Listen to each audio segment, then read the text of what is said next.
Bonjour et bienvenue sur ma chaîne dont la spécificité est de proposer des playlists et nous sommes sur la playlist des textes de la littérature, des textes philosophiques, des textes d'auteurs qui parlent de l'âme.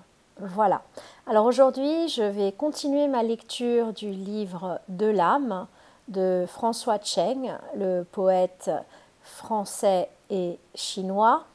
Et aujourd'hui, je vais décrire ce qui correspond, à mon avis, à une rencontre entre deux flammes jumelles. Alors, ce livre de l'âme, ce sont 7 lettres qu'il adresse à une amie. Et maintenant, je vais lire la partie où il raconte cette rencontre avec cette amie dont il n'a pas entendu parler depuis 30 ans et qui lui écrit, qui reprend contact avec lui pour lui demander de lui parler de l'âme. Alors, voici la lecture du texte. C'est dans la première lettre du livre.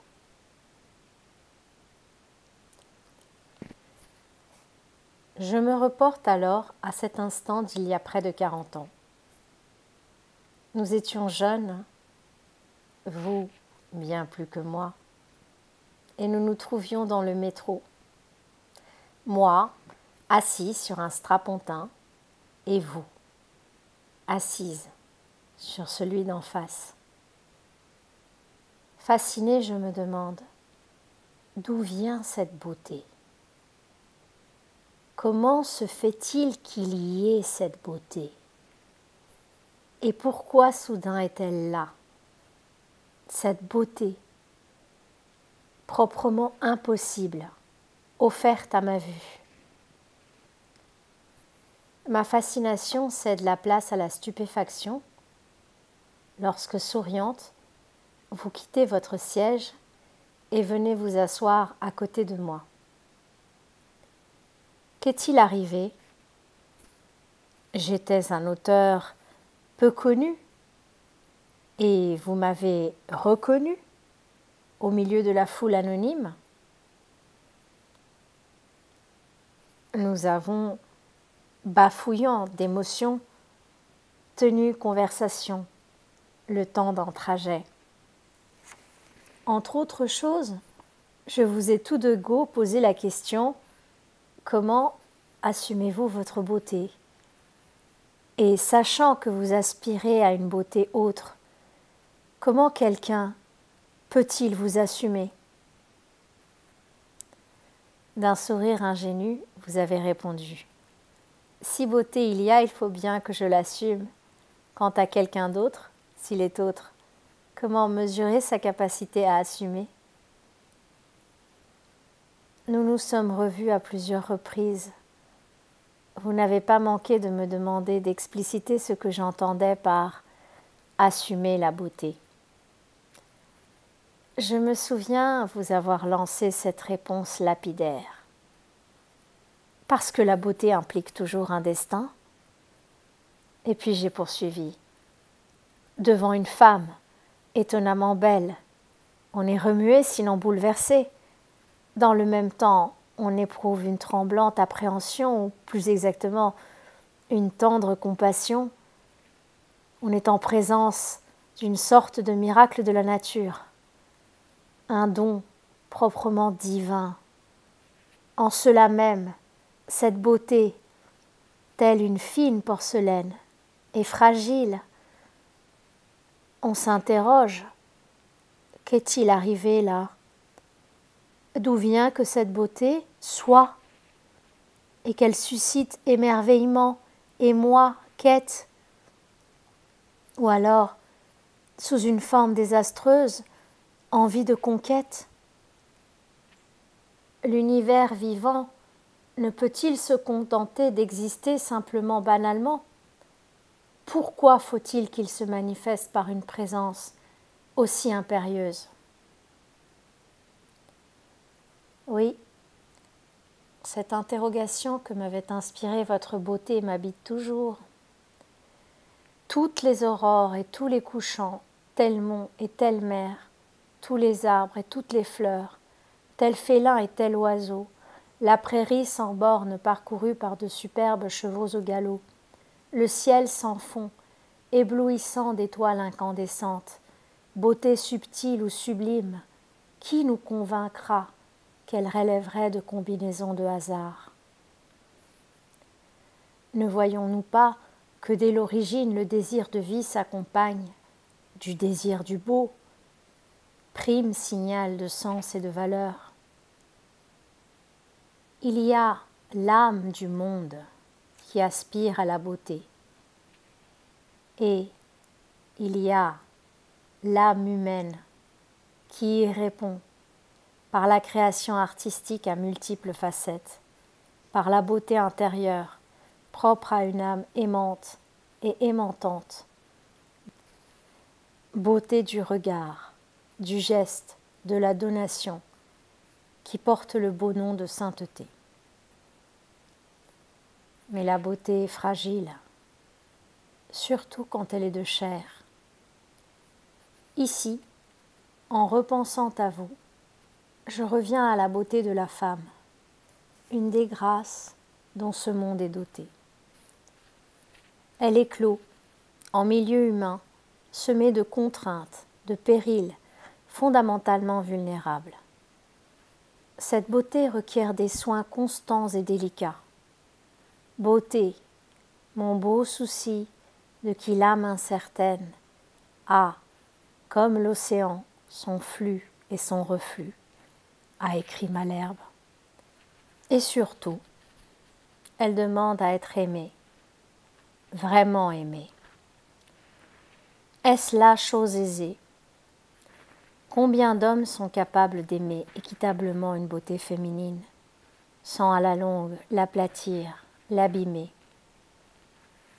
Celui qui est fasciné par elle, fier de l'avoir conquise et donc possédée, n'a-t-il pas tendance à la fixer à sa seule dimension physique, à exiger qu'elle soit sans faille, que toujours elle soit à la hauteur, conforme à un canon idéal, lequel en fait n'est qu'une convention superficielle, propre à transformer un sujet de beauté en objet d'ornement? Une beauté ainsi conçue est plus que précaire. La moindre anicroche, la moindre flétrissure suffit à la ternir, cause inévitable de déception, voire de désaffection. Selon une expression de Pascal, une petite vérole, qui tuera la beauté sans tuer la personne, est à même d'anéantir sa capacité à susciter le désir. La femme se laissera-t-elle longtemps enfermer dans ce piège? Chez elle peut surgir un mouvement d'éveil qui la pousse à passer du paraître à l'être, à remonter jusqu'à la source, là où la beauté ne se fige pas dans une forme déjà donnée, là où elle est toujours le désir du même beau et l'élan vers le beau. Autrement dit, la femme est habitée par la nostalgie de relier sa beauté à une beauté infiniment plus grande et plus pérenne qu'elle. Intuitivement, elle sait que cela sera un long cheminement. Il lui faudra plonger dans la profondeur de son être et enjamber tous les abîmes que chaque destin a à assumer. Abîmes faits de peur, de solitude, de blessures et de souffrances. C'est au-delà de cet horizon qu'arde un vrai rayonnement, celui de l'âme qui relève d'une autre lumière. Tout cela, je voulais exprimer jadis bien maladroitement, mais mon propos, même s'il venait du cœur, me parut alors trop édifiant pour que je continue.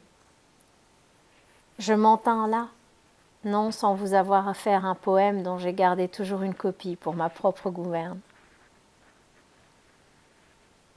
Quand la beauté t'habite, comment l'assumes-tu? L'arbre assume le printemps, et la mer, le couchant. Déchirante, déchirée, qui pourrait t'assumer? hormis l'Éternel désirant. Plus tard, vous avez quitté Paris, et de mon côté, j'étais pris dans un autre engrenage. Et nous nous sommes perdus de vue. Plus de 30 ans après, je reçois une lettre de vous. J'apprends que vous êtes passé par des expériences douloureuses, mais que vous êtes devenu une artiste.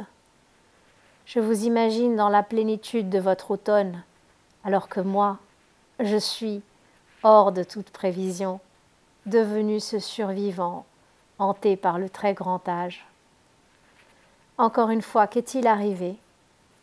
De la rencontre de deux êtres un après-midi de printemps, dans le souterrain parisien, a surgi un intense émoi qui révélait une vérité plus durable que nos contingences.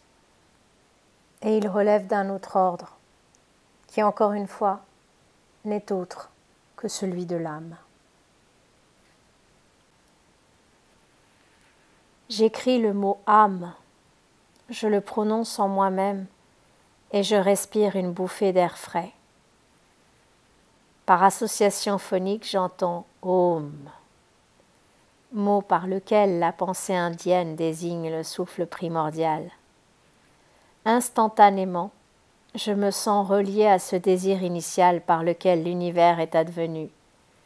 Je retrouve au plus profond de mon être quelque chose qui s'était révélé à moi et que j'avais depuis longtemps égaré, cet intime sentiment d'une authentique unicité et d'une possible unité.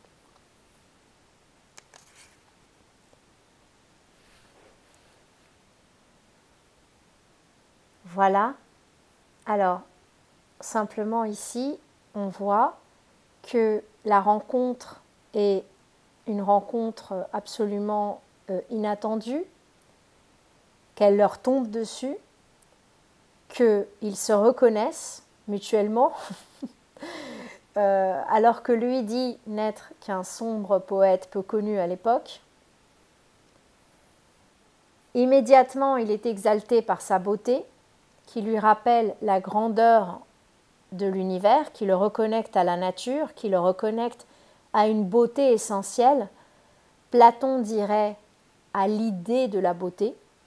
Il y a le monde des idées, et là, c'est l'idée de la beauté. Lui parle de l'être et du paraître pour les femmes, ce qui peut renvoyer au masque. Encore une fois, c'est une idée qu'on peut rapprocher de celle de Platon, avec les ombres qui sont dans la caverne, et les hommes doivent sortir de la caverne pour voir les idées. Les hommes, c'est-à-dire l'humanité, donc les hommes et les femmes, doivent sortir de la caverne pour voir les idées. Et ensuite, il y a cette vie qui se sépare. Et pendant 30 ans, silence, pas de nouvelles.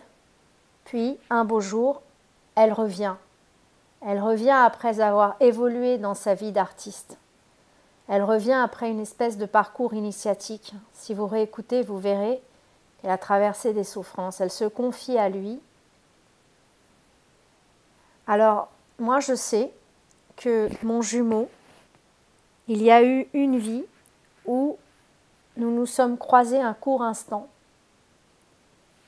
Et une médium que je remercie m'a transmis ce message selon lequel il m'avait ensuite aimé toute sa vie.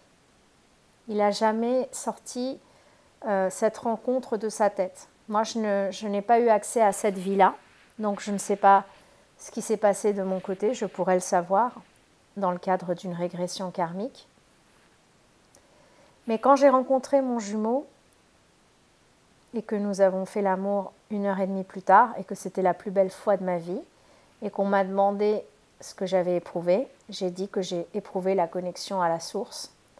Le terme est employé par François Cheng si vous réécoutez le texte. Et en fait, j'ai eu le sentiment que cet homme-là avait passé plusieurs vies à m'attendre. Quand il m'a étreint, j'avais l'impression que cette étreinte, c'était l'étreinte de plusieurs vies. C'est une étreinte que j'ai sentie impossible. Ce n'était pas possible qu'une personne que j'avais rencontrée 1 heure et demie avant m'étreigne comme ça. Et l'émotion était tellement grande que je ne pouvais même pas marcher. Donc s'il ne m'avait pas étreinte, je me serais écroulée. Voilà, à mon avis, un texte donc qui est écrit par François Cheng et qui décrit une rencontre de flammes jumelles. J'ai essayé de commenter brièvement les points saillants que j'ai retrouvés dans ma propre rencontre et j'espère que vous prendrez le temps de le réécouter peut-être car il est très très beau. Voilà, je vous remercie pour votre fidélité à ma chaîne. N'hésitez pas à me contacter pour une régression karmique, je suis thérapeute karmique, ou pour toute question relative aux flammes jumelles. Et je vous souhaite bon courage pour votre parcours. À bientôt!